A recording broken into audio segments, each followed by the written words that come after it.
j'ai eu la peur de ma vie. Enfin, on se prenait les rafales, toutes les vitres avaient explosé. Donc on avait quand même les rafales de vent qui rentraient à l'intérieur. Enfin, vraiment, c'était un véritable film d'horreur. Je suis chez moi. Tout a été ravagé. Voilà le séjour. Le village a été complètement détruit. En fait, ici, tous les magasins, etc. sont fermés, il n'y a pas d'électricité. Donc on ne peut pas rouvrir, on ne peut pas payer en carte bleue. Les congélateurs sont tous fondus, donc il y a une perte énorme en termes de nourriture parce que tout ce qui était au frais, c'est mort, quoi. On est allé dans les supérettes du centre-ville, là, de Petite Terre, enfin à l'abattoir. Il n'y a plus de riz, il n'y a plus d'eau, il n'y a que des boîtes de sardines et 2-3 trucs qui traînent.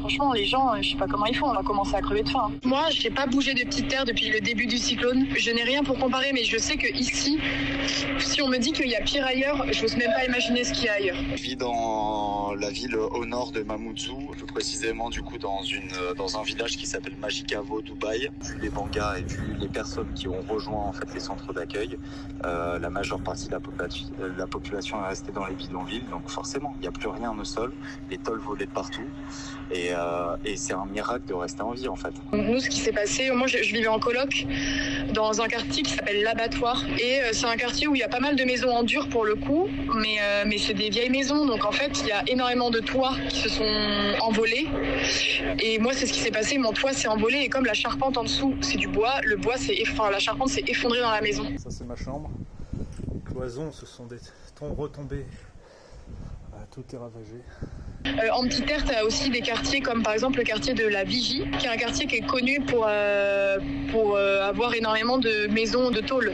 On appelle ça des bangas ici. J'y suis allée hier.